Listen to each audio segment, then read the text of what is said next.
The courtroom was packed that day. The tension in the air was thick, like the calm before a storm. The judge, a woman named Judge Martha Anderson, sat high on the bench, looking down at the people below. She had a reputation. Some said she was fair, but others whispered that she didn't like certain types of people, especially black men. She had been known to make harsh decisions, laugh at defendants, and mock them when she thought they were beneath her. And today, she would meet someone who would challenge that power. His name was Marcus Johnson. He wasn't just any man. He was a highly trained CIA agent, though no one knew that yet. To most, he looked like just another guy in his early 30s, tall, with a broad chest and a look of quiet confidence. He was dressed simply, in a well-fitted black suit, his dark skin a stark contrast against the light wood and pale colors of the courtroom. Marcus had been called into court as a defendant for a case that wasn't really a case at all, an accusation he knew was meant to be a setup. He had been in this kind of situation before, where people underestimated him because of his race. But this was different. Today, he was about to teach everyone a lesson they would never forget. Judge Anderson eyed him with clear disdain as he entered the room. She raised an eyebrow, making sure everyone could see her judgment. "Oh, look at this," she said, her voice dripping with mockery. "Another one of those guys, trying to act all-important, probably thinks he's got connections or something."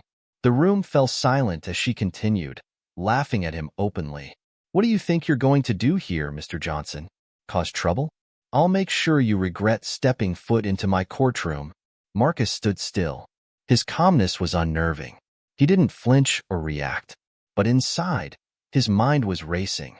He was CIA, but he wasn't here on duty. He didn't want to reveal that part of himself just yet, but as she continued to mock him, his patience began to wear thin. He had faced worse, far worse, than her petty insults. But there was something about the way she laughed that set him off. The laughter in the courtroom grew louder. Judge Anderson was enjoying herself now, throwing cruel words at him, her gavel banging against the wood as she mocked his every move. "You think you're special, don't you, Marcus?" she sneered. "Just another criminal trying to act tough. Well, you've picked the wrong judge today." But then, just as she was about to continue her tirade, Marcus' face hardened, and without a word, he reached into his jacket pocket and pulled out something that made the entire room freeze in shock.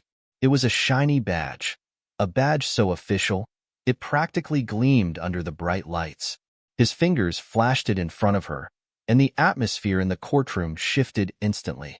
The laughter stopped. Everyone turned to look, their eyes wide in disbelief. Marcus didn't even flinch as the judge's smug expression faded, her face going pale in an instant. What is this?" Judge Anderson stammered, suddenly unsure of herself. Marcus' eyes locked with hers, his voice calm but carrying the weight of 100 secrets. "I'm with the CIA, Judge. And trust me, you're about to learn what happens when you underestimate someone." The room was silent.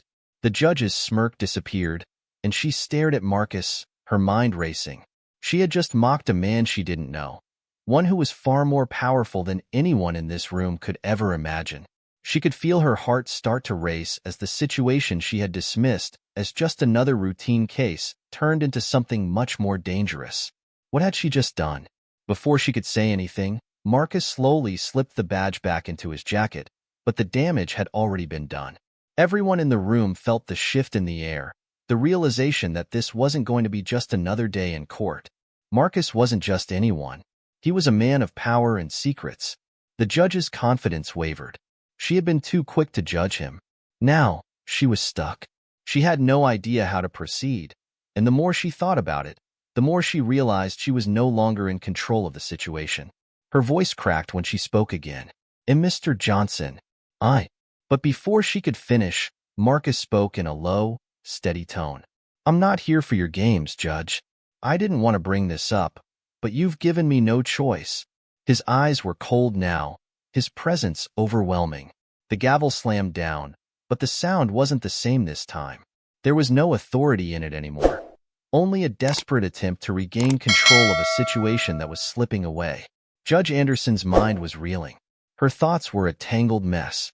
She had mocked this man, belittled him, And now he was telling her that the very powers she thought she wielded were nothing compared to what he had access to. He was no longer just another defendant in her courtroom. He was a danger, a threat she had no idea how to handle. Marcus took a step forward, the air in the room growing heavy. "You should have been more careful about who you mocked," he said, his voice like steel. And just like that, the courtroom door slammed open. Everyone turned in shock. Standing in the doorway was another figure, a tall man in a dark trench coat, his face hidden under the shadows of his hat. He didn't speak, but his presence was enough. Everyone could feel it. He had been waiting for this moment, and now it had arrived. Marcus didn't even look at the new arrival. He knew who it was. He had been expecting him. And with that, the stakes had just been raised. The game had changed. But what came next would be more dangerous than anyone could have ever imagined. And so, the stage was set. What would Marcus do now? How would Judge Anderson handle the reality of what she had just unleashed? The tension between them was palpable, and as the courtroom waited for what would happen next, Marcus' eyes remained locked on Judge Anderson. The figure standing in the doorway was like a shadow, his presence commanding yet mysterious. The door had barely slammed shut when the entire courtroom seemed to hold its breath. Marcus knew who it was before the man even spoke. He had expected him to show up, but not so soon, and not with this level of intensity. Judge Anderson, still sitting on her bench, was visibly shaken. She glanced from Marcus to the new arrival, her mind racing as she tried to make sense of what was happening. What did this mean? Who was this man, and why had he come? The newcomer didn't move. He just stood there, like a silent sentinel. The room waited for someone to break the silence, but no one dared to speak. Even the usual chatter of the court seemed distant and insignificant in the face of this strange turn of events. Marcus finally broke the silence, his voice smooth but with a sharp edge. "You've got a choice, Judge. You can either end this now and let me walk out of here, or we can keep going, and believe me, you won't like where that leads." Judge Anderson's heart pounded in her chest. This was no ordinary defendant. She had thought Marcus was just some criminal trying to get away with something. Now, she was caught in a web of something much larger, something she had no idea how to untangle. The mysterious figure in the doorway slowly stepped forward, revealing more of his features. He was tall, with a face that was sharp and hardened by years of experience. His eyes, though, were the most unsettling part, cold, calculating, like someone who had seen too much and had no time for games. He wasn't here for small talk. "You've made a grave mistake, Judge," the man finally spoke. His voice was deep and gravelly, carrying an authority that made everyone in the room uneasy. The judge swallowed hard. She was starting to realize that this wasn't just about Marcus anymore. This was something bigger, and she was trapped in the middle of it. "You have no idea who you're dealing with," the figure continued, his eyes narrowing as he scanned the room. "This isn't a game. You've poked the wrong hornet's nest." Marcus stayed silent, but his posture said everything. He was calm, waiting for the next move. He didn't need to speak anymore. The tension in the room was enough. Judge Anderson's fingers trembled as she gripped the edge of her gavel, trying to steady herself. She had been the one in control of this courtroom, the one who decided the fates of others, and now, she was the one feeling powerless. She started, but the words caught in her throat. She tried to compose herself, but the weight of the situation was too much. How had she gotten herself into this mess? The newcomer took another step forward, closing the distance between them. "You don't get to walk away from this, Judge. Not after what you've done." She could feel her heart racing, but it wasn't fear. It was realization. She had been so smug, so sure of herself. But now, with this man in front of her, and with Marcus standing just a few feet away, she felt small, powerless. For the first time in her career, she felt completely out of her depth. "Please, I didn't know," she stammered, her voice betraying her. "I didn't know who he was. I was just doing my job." "Your job?" Marcus finally spoke, his tone sharp and cutting. "Your job is to judge, not to mock. You didn't just hurt me today, Judge. You hurt the system." The words stung, and Judge Anderson knew he was right. She had underestimated him, and in doing so, she had underestimated everything. She had laughed at a man with more power than she could ever imagine. And now, she had no idea how to fix it.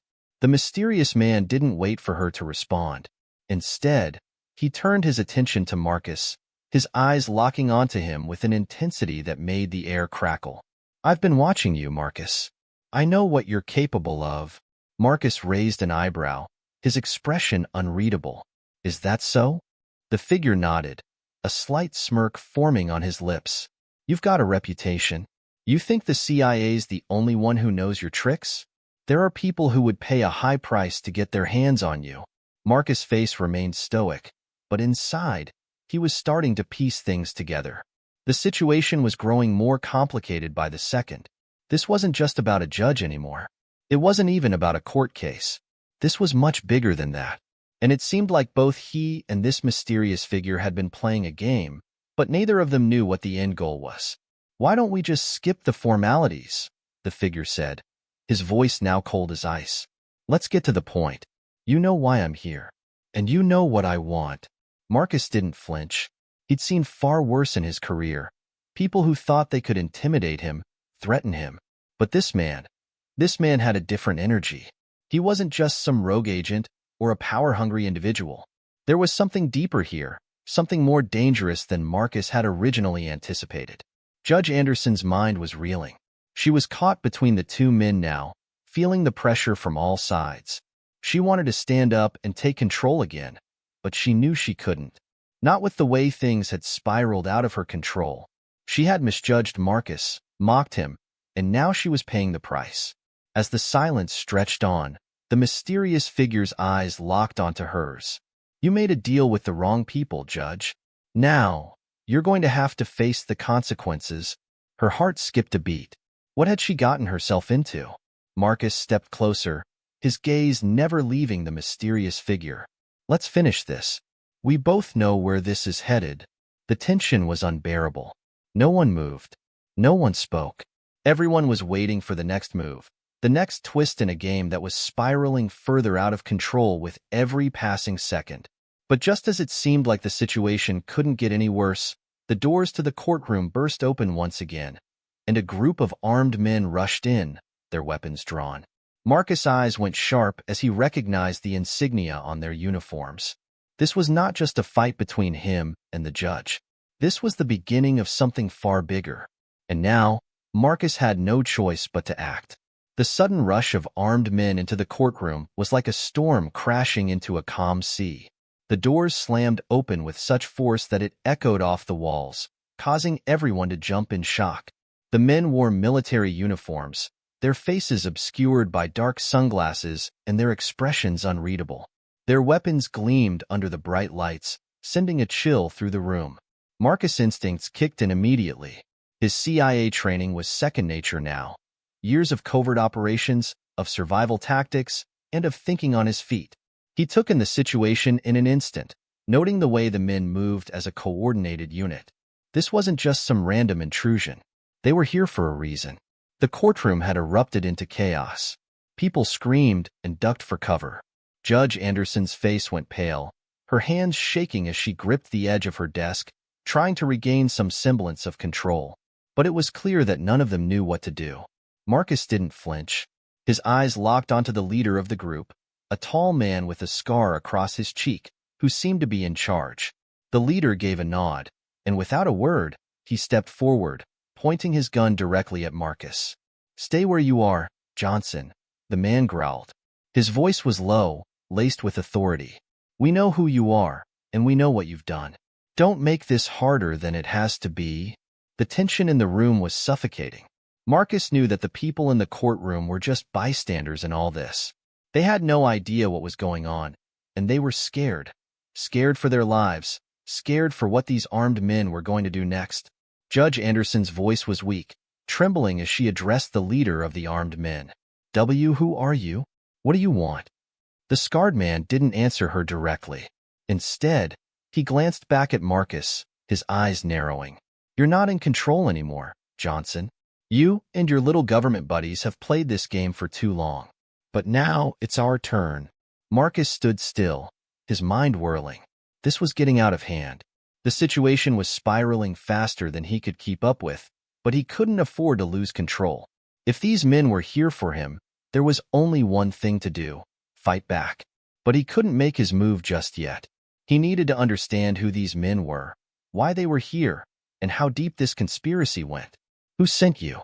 Marcus finally spoke, his voice calm but firm. "And why now? Why in the middle of a courtroom?" The scarred man didn't answer immediately. Instead, he took another step forward, closing the distance between them.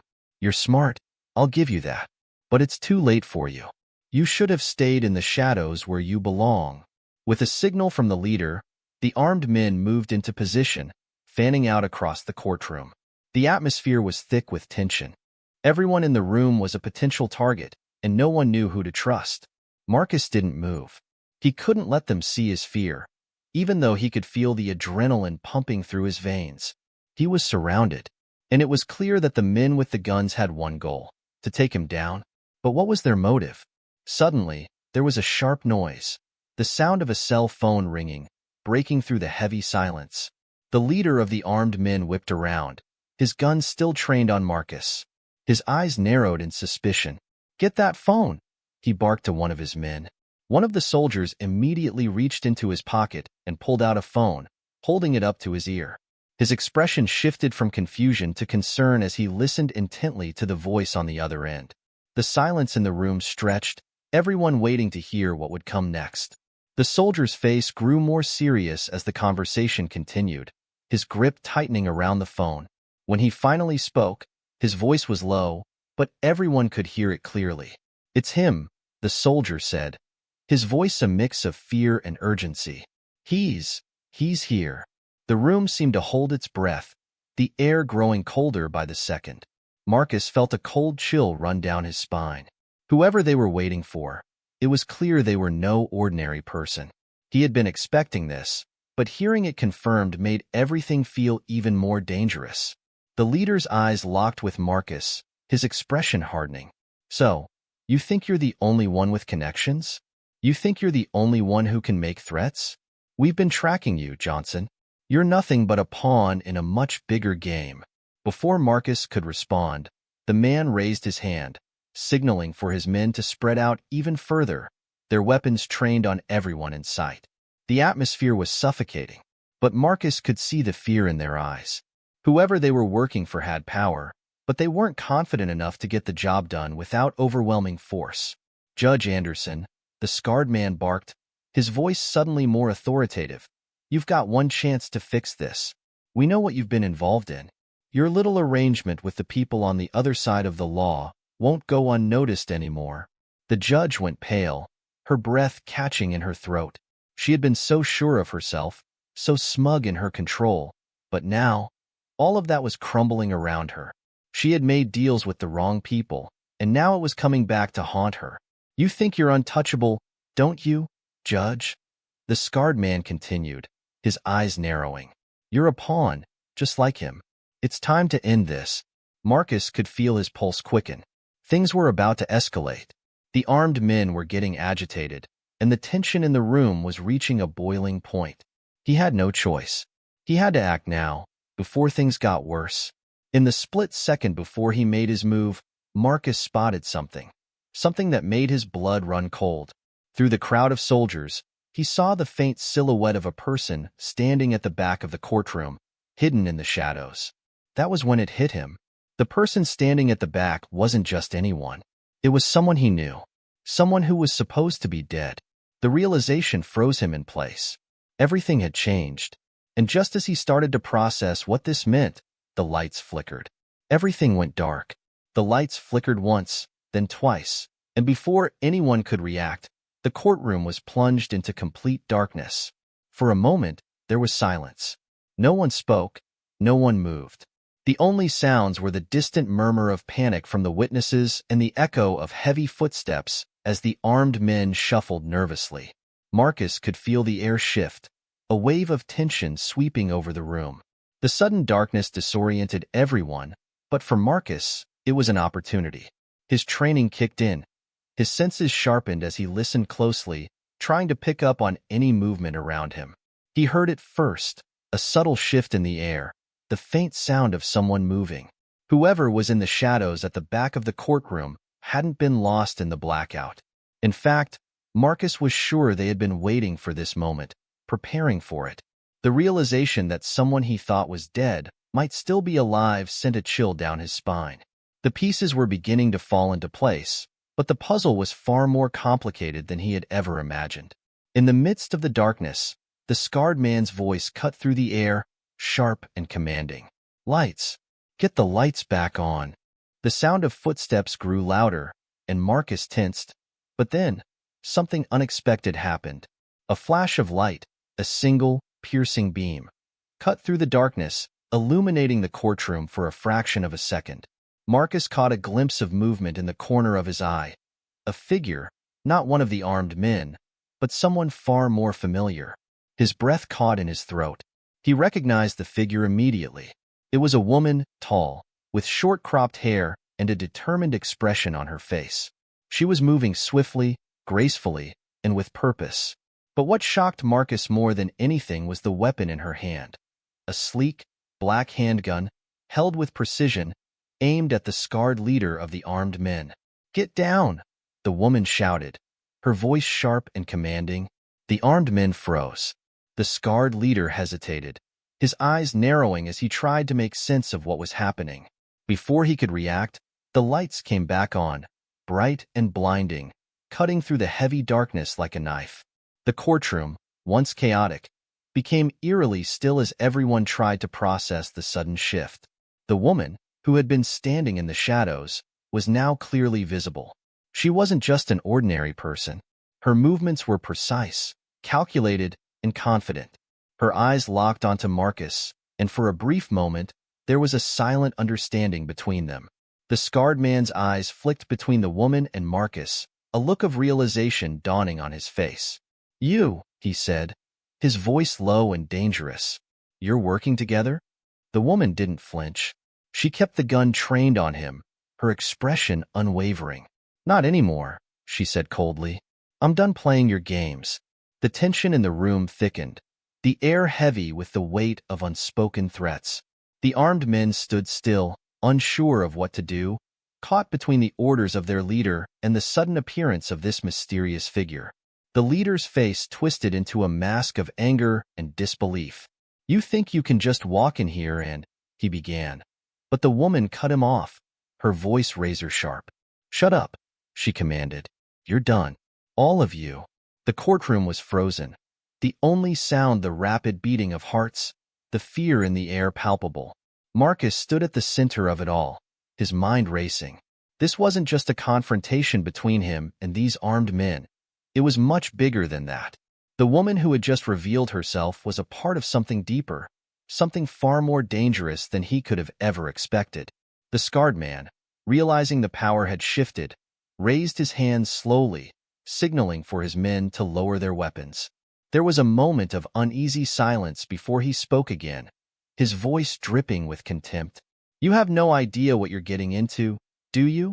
he sneered, his eyes flicking between Marcus and the woman. "You think you've won? You're just getting started." Marcus remained silent, his gaze never leaving the woman. There was something about her, something familiar, yet different. He couldn't place it, but he knew she wasn't just a random ally. She had a purpose. She had a plan. And for the first time in a long time, Marcus felt like he was no longer in control. He had been the one to call the shots, to stay one step ahead of everyone. But now, in the face of this woman and the mysterious forces she represented, he realized he was in deeper than he had ever imagined. The woman lowered her gun slightly, but her gaze didn't soften. "We need to talk," she said, her voice steady. "This game of yours, it's over. There's no more hiding." The scarred man clenched his fists, frustration clear on his face. He was losing his grip on the situation, and it was clear he didn't like it. But he wasn't going to back down that easily. He was dangerous, and he would do anything to regain control. "You're making a huge mistake," he warned, his voice tight with rage. "You have no idea what you're up against. You think you can just walk away from this? You think you're safe?" The woman didn't flinch. "I'm not walking away from anything. You're the ones who are about to be erased from the board." Marcus felt a cold shiver run through him. The words were too familiar, too calculated. This woman, whoever she was, wasn't just trying to stop the chaos. She was trying to end it. And if she succeeded, it would mean the end of everything he had worked for. He needed answers, and he needed them fast. Before Marcus could speak, the doors to the courtroom slammed open once more, and a new voice, louder, more powerful, echoed through the room. "I wouldn't be so sure about that, Agent Johnson," the voice said. The room turned, everyone's attention snapping to the new arrival. Marcus felt his blood run cold as he saw the person standing in the doorway. It was someone he thought he would never see again. The new voice rang out, clear and authoritative, causing everyone in the room to turn toward the doorway. Marcus' heart skipped a beat when he saw who stood there. The figure was tall, wearing a perfectly tailored black suit and dark sunglasses, their presence exuding power and control. It was as if the very air shifted when they entered the room. Marcus didn't need to see their face to know who it was. He had seen that silhouette before, many times. In fact, the person standing in the doorway was someone he had thought was long gone. But here they were, back from the shadows, and they were not here to play games. "Agent Carter," Marcus murmured under his breath, his voice tinged with disbelief. Carter. The name alone sent a wave of recognition crashing over him. This was someone Marcus had worked with, trusted, and relied on, until everything had gone wrong. Carter had been a part of the same covert operations, someone who had been at Marcus' side through some of the toughest missions. But then, everything had gone sideways. Carter had disappeared under mysterious circumstances, leaving Marcus with nothing but questions and a growing sense of betrayal. And now, here they were, standing in front of him, and Marcus had no idea what had brought them back into his life, or what they wanted. The room was dead silent. Everyone was waiting for something to happen, but it was as if the air had become too thick to breathe. Marcus' mind raced, but he kept his expression carefully neutral, unwilling to show any vulnerability in front of the others. This was not the reunion he had imagined. Carter's voice broke the silence, smooth and calm, but with an edge that sent a chill down Marcus' spine. "I see you found yourself in quite the predicament, Marcus." Judge Anderson, still shaken from the chaos of the armed men and the sudden blackout, looked from Marcus to Carter and back again, her eyes wide with confusion. She had no idea who these people were, or what was going on.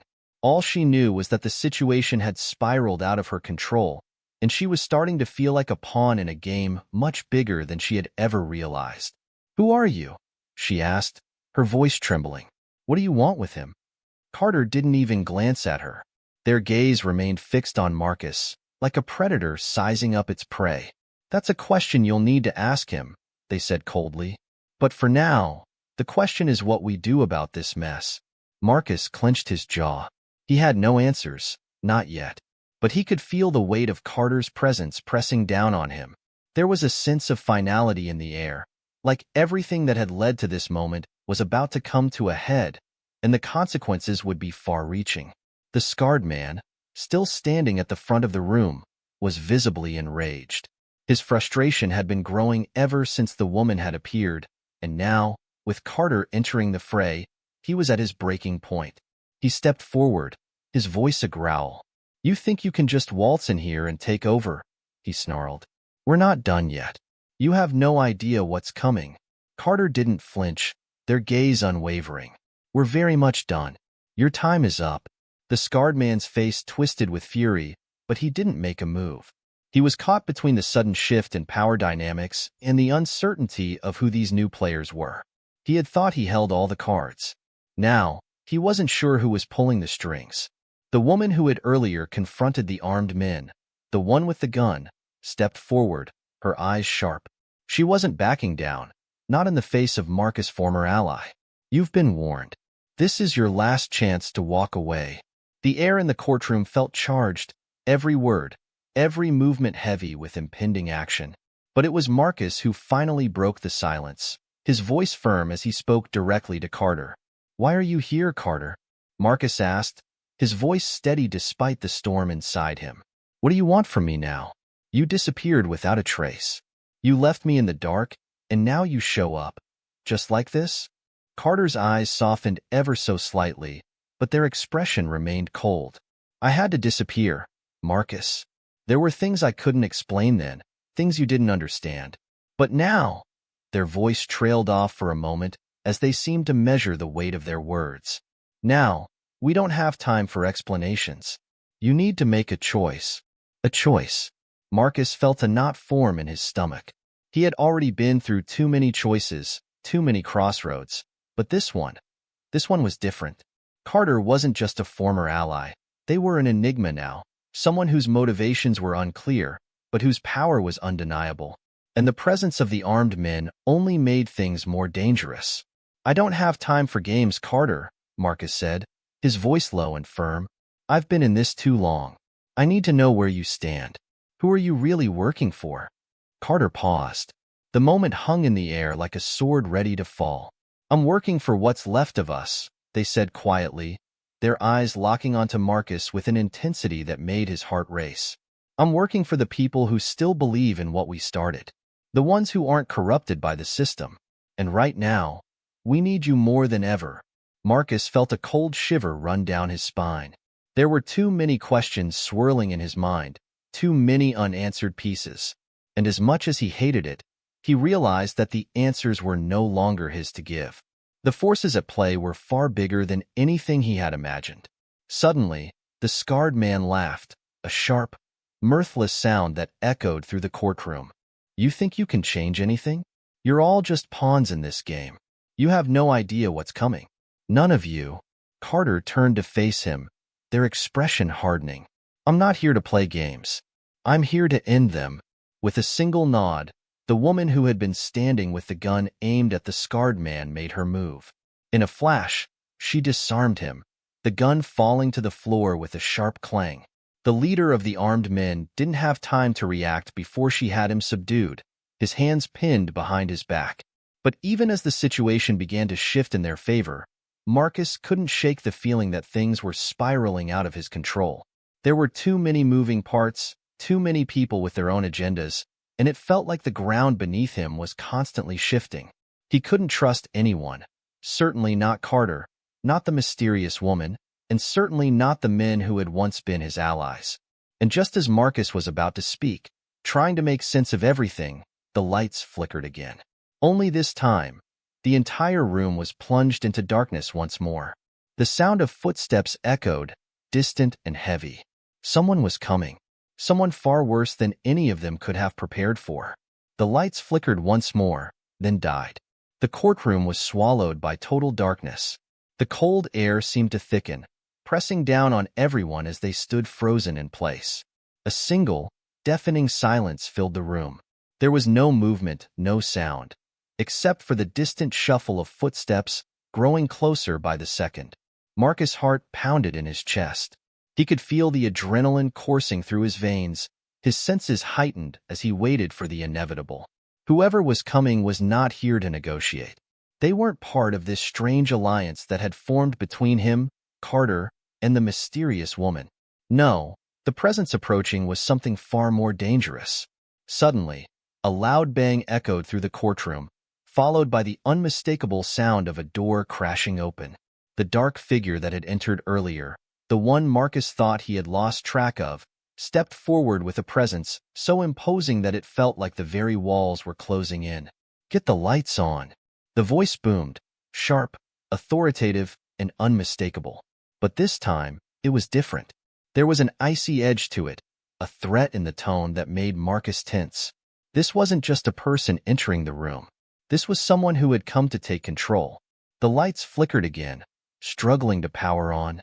But before they could stabilize, another set of footsteps approached, even heavier and more deliberate than the last. The person was walking calmly, but with a sense of power that was undeniable. Then, the lights blazed back to life, flashing harshly across the room. Marcus squinted against the brightness, his eyes adjusting quickly as he took in the scene before him. Standing in the doorway, silhouetted by the light, was a figure he had hoped to never see again. A tall man in a dark military-style suit, his face partially hidden behind dark sunglasses. But it wasn't just the man's presence that froze Marcus in place. It was the insignia on his chest. the mark of a group Marcus had thought had been dismantled years ago. The figure stepped into the room, his gaze sweeping over everyone present. His cold, calculating eyes came to rest on Marcus, a faint smirk pulling at the corners of his lips. "I see you found your way into my little operation." Marcus' blood ran cold. "You?" His voice barely rose above a whisper. "I thought you were dead." The man raised an eyebrow, clearly amused by Marcus' reaction. "Dead? Oh, Marcus, you should know better. In our world, there is no such thing as death. Not when you have the right resources, and certainly not when you're as useful as I am."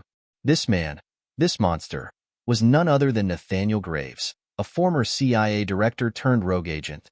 Graves had orchestrated some of the most covert and dangerous operations in history. It was believed that he had been killed during a botched mission years ago, but clearly that was a lie. His return meant one thing. Everything Marcus had worked for, everything he had tried to protect, was now in jeopardy. Behind him, a group of armed men filed into the room, their expressions as hard as stone. These were no ordinary soldiers. They were members of an elite task force Graves had trained himself, and they were armed to the teeth. It was clear that Marcus was no longer dealing with the typical threats. This was a much larger, much more dangerous game. Carter's eyes narrowed as Graves entered. The tension in the room thickened. "You've made a mistake, Graves," Carter said, their voice low but steady. "This ends now." Graves let out a soft chuckle, a sound that sent a ripple of discomfort through the room. "It ends when I say it ends, Carter. And right now, I'm just getting started." He stepped forward, his boots clicking against the floor as he made his way into the center of the courtroom. Marcus could feel the weight of his gaze, a look that pierced straight through him. It was a look of someone who had seen everything and had no fear left to give. "I've been watching you, Marcus," Graves continued, his voice calm but chilling. "I've watched you stumble, make mistakes, and think you were out of my reach.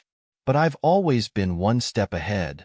Marcus clenched his fists, forcing himself to stay calm.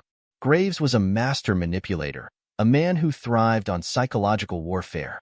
He had a way of breaking people down, getting inside their heads, and turning them against each other. It wasn't just physical power Graves wielded, it was mental. He knew exactly how to exploit his enemy's weaknesses. "I've been on your tail for years," Graves said, his smirk growing wider. "And now? Now, you're going to pay the price for every wrong move you've made. Your allies, your so-called friends." His eyes flicked briefly to Carter and the woman, his voice dripping with disdain. "They're just tools. And I've got the perfect one to replace them." The woman with the gun, the one who had been so confident earlier, stepped forward, but Graves' soldiers immediately trained their weapons on her. The tension was palpable, the gun still hanging loosely by her side. She didn't flinch, but there was a brief flash of uncertainty in her eyes. "You're wrong, Graves," she said, her voice unwavering. "This isn't over." "It never was." Graves' eyes narrowed, his smile slowly fading. "You really think you can take me down?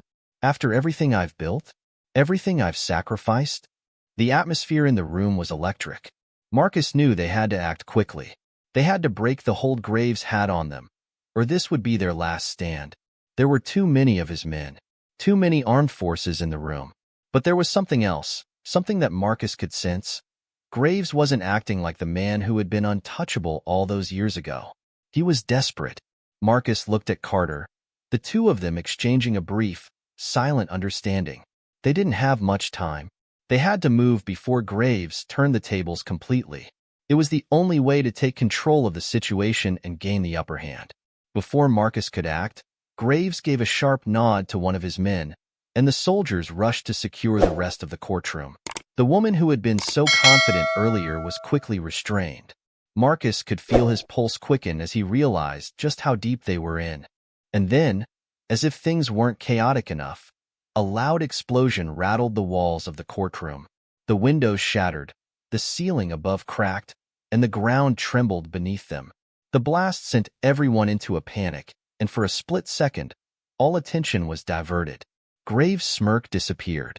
He spun around, his eyes wide with alarm. "What the hell was that?" Graves shouted. The explosion hadn't just shaken the building. It had opened a door to something bigger, something that was going to change everything. As the dust began to settle and the smoke filled the room, a new voice rang out, this one, unlike anything they had heard before. The person behind the blast had arrived, and they weren't here to negotiate. The explosion had shattered the silence of the courtroom, leaving chaos in its wake. Glass and debris rained down from above, the air thick with smoke. The powerful blast had thrown everyone into a panic, scattering the armed men, the witnesses, and even Graves' elite soldiers. For a brief moment, the room descended into a blur of confusion and noise. Marcus ducked instinctively, feeling the heat from the explosion as a gust of wind tore through the courtroom. His senses were on high alert, his heart pounding in his chest. He couldn't see much through the smoke, but the low rumble of footsteps, heavy and deliberate, made it clear that whoever was behind the explosion wasn't fazed by the destruction. He could feel Carter's eyes on him, the two of them exchanging a quick glance through the chaos. They both knew that this wasn't a random attack. It was too precise. Someone had orchestrated this explosion as a way to shift the power dynamics in the room, and from the sound of it, they were already making their move. Everyone stay down. Graves barked, his voice now tinged with panic. He had lost his usual composure. The man who had once been untouchable was now on edge, the situation slipping out of his control. He had no idea who was behind this or what their agenda was, but he knew one thing for certain. This wasn't part of his plan. As the smoke started to clear, Marcus slowly rose to his feet, his body tense and ready. His mind raced, trying to piece together what had just happened. The explosion hadn't been random. It had been meant to create confusion, to shift the focus. And now, with the smoke slowly dissipating, the real players were about to make themselves known. From the shadows, a voice rang out, low, calm, and unmistakably confident. Everyone, stay where you are. You won't want to test me. The voice sent a cold shiver down Marcus' spine. It wasn't just anyone. He recognized it immediately. It was the voice of someone who had been in the game for years, someone who played by a different set of rules than anyone else in the room.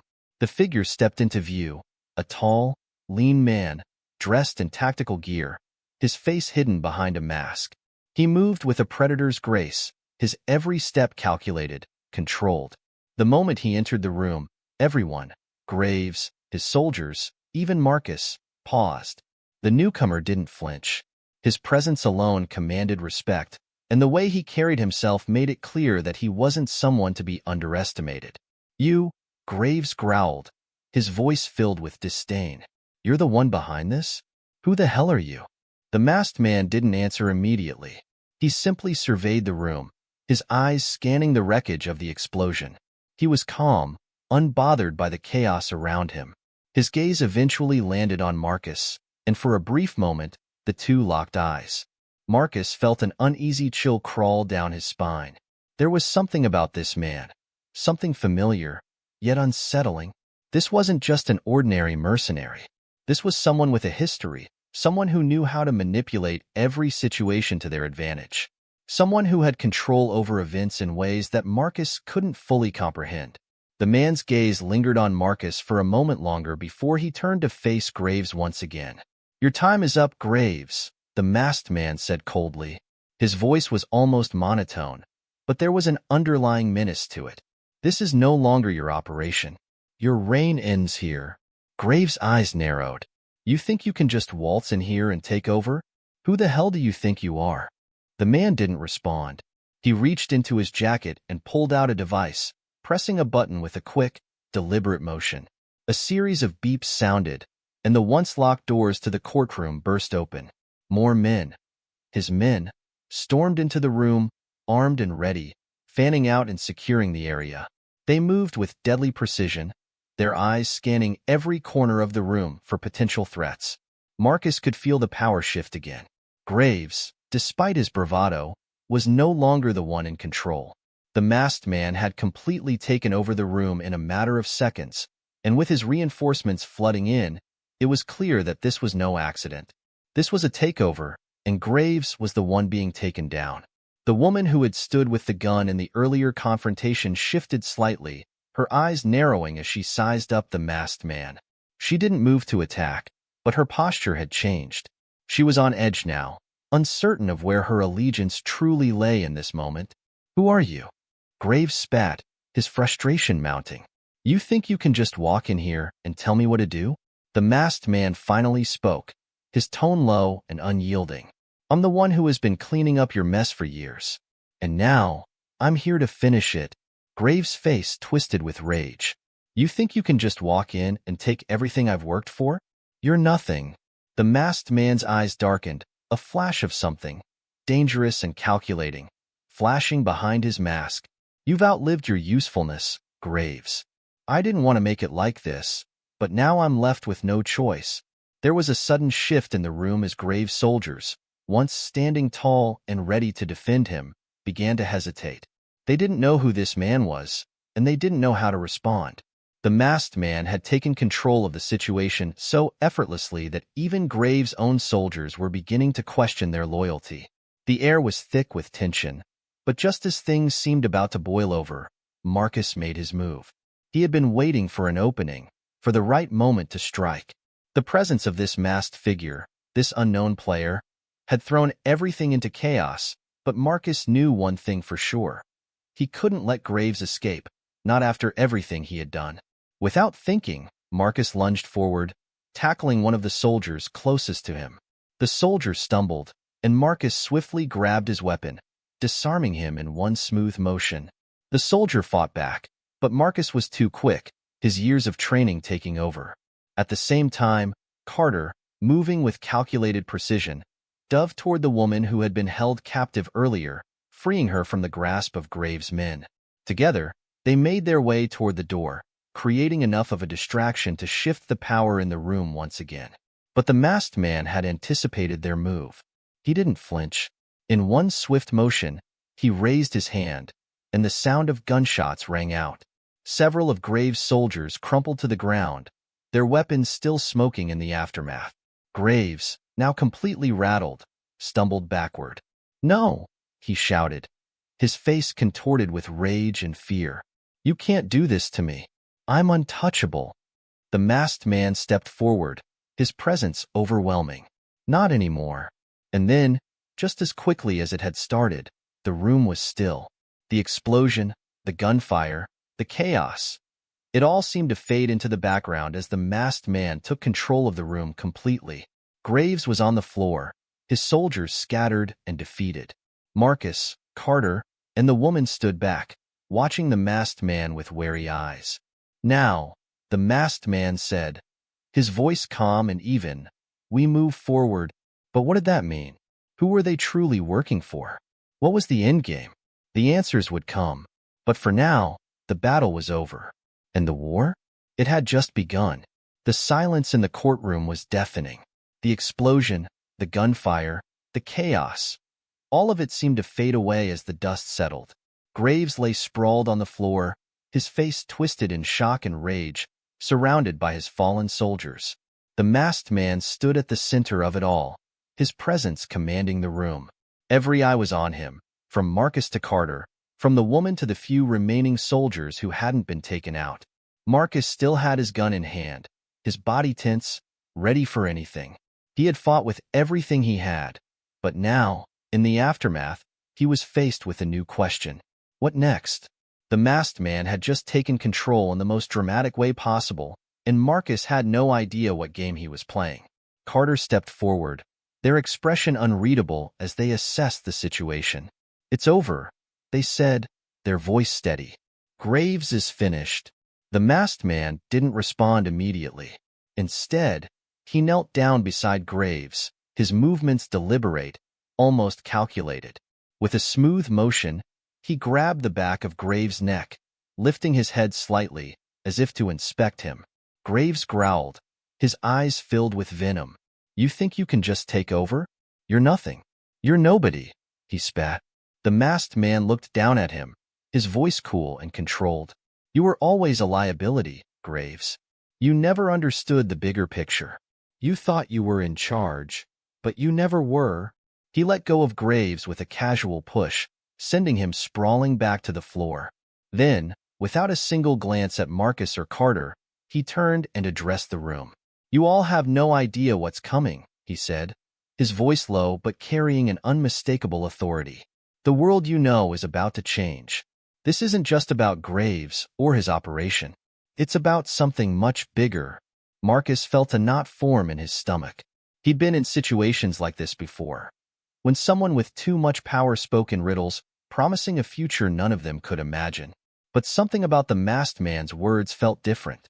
There was a weight to them, a sense of inevitability that hung in the air. What are you talking about? Marcus asked, his voice sharper than he intended. Who are you? And what do you want? The masked man didn't answer right away. He seemed to savor the suspense, letting the question linger in the air before speaking. I'm someone who's seen what this world is capable of.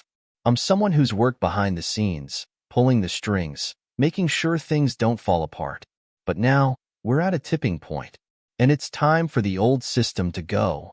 He took a step closer to Marcus, and for the first time, he finally removed his mask, revealing a familiar face. One that sent a chill racing through Marcus' veins. It was someone Marcus had thought he'd never see again. Someone from his past. Someone who had disappeared long before Graves ever came into the picture. Riley. Marcus breathed, his voice barely a whisper. Riley's eyes met his, and for the first time, there was a flicker of emotion in them. Something that was a mix of recognition and regret. You remember me, Riley said, a wry smile forming on his lips. I figured you would. After all, we've both been through too much together to just forget. Marcus stood frozen, his mind spinning. Riley had been part of the same covert operations Marcus had been involved in, someone he had trusted with his life. But Riley had disappeared without a trace. Everyone had thought he was dead, or that he had gone rogue. Marcus hadn't known what happened to him, but now, standing face to face with the man, he realized that Riley hadn't gone rogue. He had been playing a much bigger game. You should have stayed out of it, Marcus said, his voice shaking slightly with disbelief. What is this? What are you trying to do? Riley's eyes darkened, and the smile faded. What I'm trying to do is fix a broken world. A world that's been run into the ground by people like Graves and others who think they have control over everything. You've been in the game long enough to know that nothing is as it seems. There are bigger forces at play than the ones you've been fighting. Marcus felt his gut twist. He'd known there were bigger forces at play. He'd known that from the beginning. But hearing it from Riley, hearing the weight behind his words, made it all feel much more real, much more dangerous. Fix it? Marcus asked incredulously. By taking down Graves? By blowing up a courtroom? You're going to fix everything by causing more chaos. Riley's gaze hardened, and he took a step back, clearly frustrated by Marcus' skepticism. You still don't get it, do you? This isn't just about one man. Graves was a symptom of the problem, not the cause. The system, Marcus, the entire system, it's all broken. And you're standing here, questioning me, when you know just as well as I do that things need to change. Carter, who had been standing silently off to the side, now stepped forward. You've got a lot of nerve, Riley. You think you can just come in here and pretend like we're all supposed to follow you? After everything that's happened? Riley turned toward Carter, his eyes narrowing. I'm not asking you to follow me. I'm asking you to wake up. The world is changing, whether you like it or not. We can either be part of that change, or we can get swept aside. The woman who had helped Marcus earlier, the one who had been disarmed and freed by Carter, spoke up, her voice steady but with a hint of caution. So, what now? What do you want from us? Riley took a deep breath, his gaze sweeping across the room, taking in the faces of everyone who stood there. What I want is simple. I want to see a world where people like Graves and his kind don't have control anymore. A world where we're not just pawns in some game. But to get there, we need people who understand the system from the inside out. People like you. Marcus shook his head, his mind still reeling from everything that had happened. You can't just overthrow everything like this. It's not that simple. Riley's eyes locked onto his, a flicker of something dangerous crossing his face. It is now, and the time for hesitation is over. The revolution has already started, Marcus. Whether you're with me or against me doesn't matter anymore. This is happening.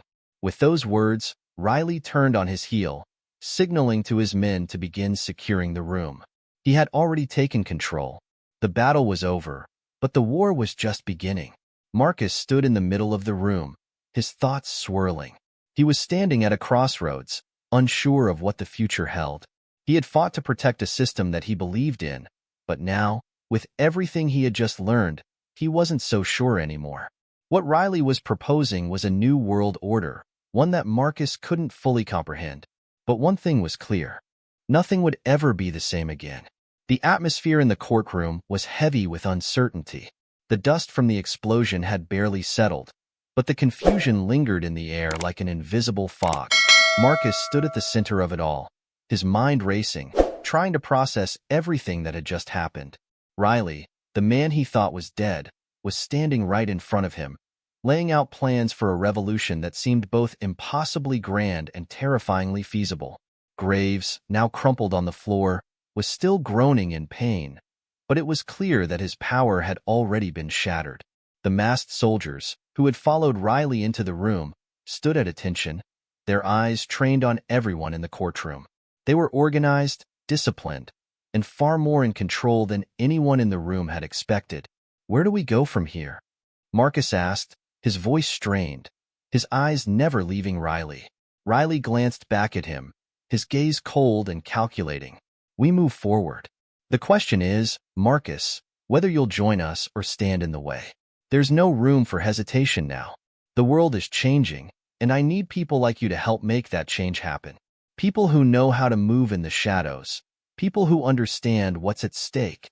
"I'm not just going to fall in line with you," Marcus replied, his voice sharper than he intended. "I've seen what happens when people with too much power start thinking they can change the world. It doesn't end well." Riley's lips twitched into a small, knowing smile. "That's exactly what I'm trying to prevent. The world is already broken, Marcus. I'm not the one trying to tear it down. I'm here to rebuild it." The woman who had fought alongside Marcus earlier, who had helped him and Carter, stepped forward, her eyes narrowing as she looked from Riley to Marcus. "I don't know if I trust you," she said, her voice low but firm. "You've been working in the shadows for too long, Riley. And now you want to drag us into your war? You think you can just convince us to follow you?" Riley turned to face her, his gaze unwavering. "You don't have to trust me. Trust the cause. The world we live in is controlled by people like Graves, people who think they own everything, people who have used their power to control the rest of us. We're nothing but pawns in their game. If you want to keep playing that game, fine. But if you want to actually make a difference, you need to start thinking bigger." Marcus looked at Carter, who was silent, their expression unreadable. He could tell that Carter was weighing the options, trying to figure out where they stood in all of this. Carter had always been a realist, someone who was cautious about the people they aligned with. And now, in this moment of uncertainty, Marcus knew that their hesitation was shared. "This isn't just a choice about who we fight for," Carter said finally, their voice steady but conflicted. "It's about the kind of world we're leaving behind. Do we keep doing the same thing over and over, or do we actually try to change the way everything works? I'm not sure I like the way Riley's going about it, but I can't deny that something needs to change." The room fell silent as everyone processed Carter's words. There was a certain truth in them. Marcus had spent his career fighting for what he thought was right, trying to uphold a system he believed in. But the system had failed, over and over again. And now, Riley was offering something different. Something that could either save the world or destroy it completely. "Why don't you all take a moment to think it over?" Riley suggested, his voice calm but insistent. "Because whether you join me or not, this revolution is going to happen. And it's coming whether you're ready or not." With those final words, Riley turned and signaled for his men to start securing the building. The explosion had thrown everything into disarray, and now they were moving quickly to make sure no one else could interfere. The masked soldiers began to take their positions, standing guard over the room, ensuring that no one could escape or contact the outside world. As Riley and his men moved out, Marcus remained standing, staring at the spot where Graves had collapsed. The man who had been the face of so much corruption, who had orchestrated countless dangerous operations, was now nothing more than a fallen puppet in a game he had thought he controlled. But the feeling that gnawed at Marcus wasn't just the relief that Graves was finally out of the picture. No, What bothered him most was the sense of inevitability that lingered in the air. Riley was right about one thing. The world was changing. The system was already crumbling. But was Riley the one who could rebuild it? Or was he just another man who wanted power, disguised as someone trying to save the world? Marcus had seen too many people make similar claims. Too many idealists who had convinced themselves they were doing the right thing, only to turn into the very thing they had once fought against. Carter stepped up beside him, their eyes dark with concern. "What now?" they asked, their voice quiet. Marcus hesitated, looking at the group that had once fought so hard for what they believed in. He had to make a decision, one that would determine the rest of his life. Could he continue fighting for the same system that had failed him, or would he join Riley and risk becoming a part of something far more dangerous? "I don't know," Marcus said, his voice heavy with the weight of uncertainty. "But whatever happens, we need to be ready." As Riley's soldiers moved around them, making sure the courtroom was secure, Marcus could feel the tension building again. The choices ahead of them were no longer about following one man or another. They were about deciding whether or not to accept a new world order, one that could either offer a future of hope or plunge them deeper into darkness. As the doors to the courtroom closed behind them, the reality of the situation set in. The war was far from over. The battle for control of the future had just begun. The world outside the courtroom was changing at a pace no one could have predicted. Marcus stood at the heart of it all, his mind weighed down by the choices that had been thrust upon him. The explosion that had torn through the courtroom was nothing more than a signal, a warning of the chaos that was about to unfold. He looked around at the faces of those who had fought beside him, Carter, the woman, and even the few remaining soldiers who hadn't been taken out by Graves or Riley's men. They were all trying to make sense of the mess they were caught in, each of them struggling with their own version of what needed to happen next. The courtroom had been secured, but that was just the beginning. Riley and his men had already begun sweeping through the building, making sure no one could escape, no one could get word to the outside world. They were taking control, and Marcus couldn't deny that it was a power move like none he'd ever seen before. But there was a part of him that resisted, a deep-rooted instinct that made him want to question everything. Was Riley really the answer? Was this revolution going to lead to a better future, or was it simply replacing one tyrant with another? "We don't have much time," Carter's voice broke through Marcus' thoughts. Their eyes met, and Marcus could see the same uncertainty in their expression. Carter had always been the practical one, the realist who didn't make decisions without weighing the consequences. But even Carter seemed torn, as though the weight of the situation was too much for them to shoulder alone. "Do you think he's right?" Carter asked, their voice low. "Riley, do you really believe he can change anything?" Marcus didn't answer right away. Instead, he glanced at the others in the room, the ones who had followed them, the ones who had no real loyalty to anyone but themselves. In the chaos that had erupted after the explosion, they were now uncertain, unsure whether they should trust Riley or fight against him. "I don't know," Marcus said finally, the words leaving his mouth with more weight than he intended. "But what I do know is that whatever happens next, it's going to be up to us. We've seen how this system works. We know it's broken. But is Riley the one who's going to fix it, or is he just another part of the problem?" Carter nodded slowly, their face hardening with resolve. "I can't shake the feeling that we're being played. I've seen this before. People who say they're trying to fix things, but all they end up doing is making it worse." Marcus looked back at the doors leading out of the courtroom. It wasn't just the revolution Riley was talking about that troubled him. It was the power he wielded so easily, the control he had over everyone in the room. It felt too much like the very systems they had been fighting against for years. But Marcus knew something else. Power, when wielded correctly, could change the world.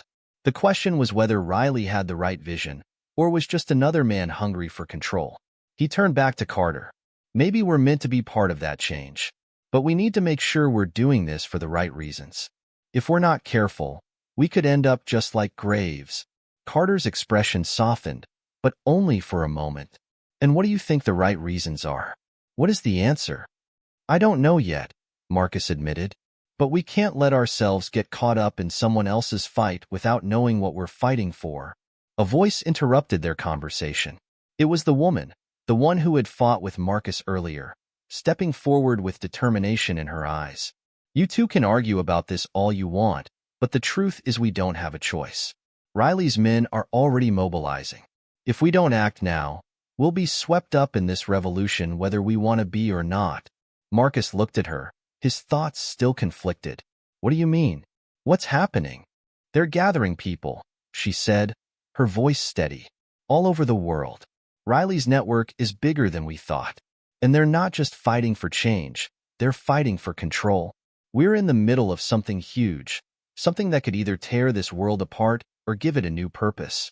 But if we don't take a stand, we'll be left behind. Marcus felt a chill run down his spine as the weight of her words sank in. Riley's plan wasn't just about changing a corrupt system. It was about taking that system and using it to create something new, and perhaps even more dangerous. I'm not sure I can be part of that, Marcus said, his voice tinged with doubt.